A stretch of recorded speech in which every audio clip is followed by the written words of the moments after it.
नमस्कार मित्रों, आज जानिए कि अधिक पूजा पाठ करने वाले अधिक दुखी क्यों रहते हैं। इसका सीधा सा उत्तर यह है कि ज्यादा पूजा पाठ करने वाला भक्ति के स्वरूप को नहीं समझने के कारण पूजा पाठ तो करता है, लेकिन वह अनजाने में सकाम पूजा ही करता है, जिसका फल उसे सुख दुख के रूप में ही मिलता है। ज्यादा पूजा पाठ करने वाला बेशक ज्यादा पूजा पाठ या भक्ति करता हुआ नजर आता है, लेकिन वह कर्मकांड को ठीक से नहीं करना जानता है।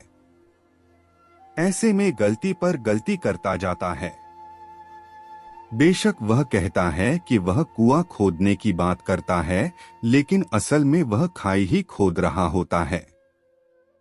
वह यह तो कहता है कि वह बहुत सारी दुनिया भर की पूजा पाठ या मेहनत कर रहा है, लेकिन असल में तो वह अपनी मेहनत बेकार ही कर रहा होता है।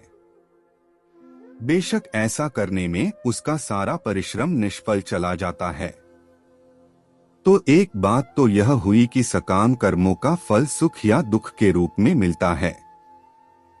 हो सकता है कि उसके पूर्व कर्मों की वजह से उसकी जिंदगी में दुख बहुत लिखे हों और पूजा पाठ से बेशक कम हुए हों, लेकिन फिर भी आप यही सोच रहे हों कि भगवान हमें इतनी पूजा पाठ के बाद भी दुख ही दे रहे हों। और दूसरी बात यह है कि आप गलत तरीके से या बिना विधि विधान के जाने ही पूजा पाठ कर रहे हों। आप बेशक अत्यधिक पूजा पाठ कर रहे हों, लेकिन उनका प्रभाव उल्टा या निष्फल हो रहा हो। लगता है यहाँ तक आपको सब समझ आ गया होगा। अब एक पहलू और है पूजा पाठ करने वाले को ज्यादा दुख मिलने के पीछे, और यह लागू होता है केवल उस पर जो सही मायने में भक्त है। यह पहलू ही विशेष है। इसलिए इसके लिए आप एक बार फिर से यह जान लीजिए कि भक्ति क्या है और भक्त कौन है। संध्या वंदन, योग, ध्यान, तंत्र, ज्ञान, कर्म के जैसे ही भक्ति भी मुक्ति का एक मार्ग है। भक्ति भी कई प्रकार की होती है। इसमें श्रवण, भजन, कीर्तन, नाम जपस्मरण, मंत्र जप, पाद सेवन, अर्चन, वंदन, दास्य, सख्य, पूजा, आरती, प्रार्थना, सत्संग आदि शामिल हैं। इसे नवधा भक्ति कहते हैं।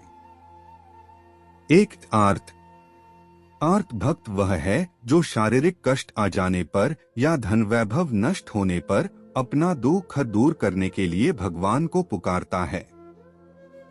यही दुखी ज्यादा रहता है और भगवान को दोष देता है कि मैं तो इतना सारा पूजा पाठ करता हूँ, लेकिन फिर भी मुझे इतना दुख।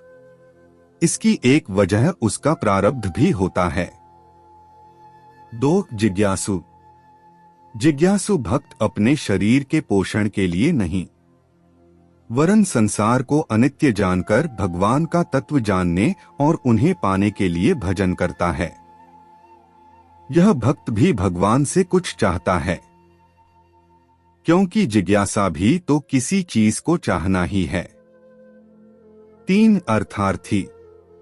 अर्थार्थी भक्त वह है जो भोग, ऐश्वर्य और सुख प्राप्त करने के लिए भगवान का भजन करता है। उसके लिए भोग पदार्थ व धन मुख्य होता है और भगवान का भजन गौण।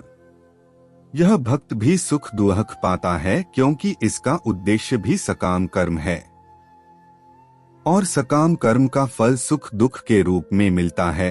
बेशक आपके द्वारा की गई भक्ति का फल अवश्य मिलता है। 4 ज्ञानी, अर्थार्थी और जिज्ञासु तो सकाम भक्त हैं, परंतु ज्ञानी भक्त सदैव निष्काम होता है। ज्ञानी भक्त भगवान को छोड़कर और कुछ नहीं चाहता है। इसलिए भगवान ने ज्ञानी को अपनी आत्मा कहा है। और एक बात अच्छे से ध्यान रखिए, यही भक्त ही केवल शुद्ध भक्त की श्रेणी में आता है। ज्ञानी भक्त के योगक्षेम का वहन भगवान स्वयं करते हैं। तो मित्रों, कहानी कैसी लगी हमें कमेंट करके जरूर बताएं। धन्यवाद।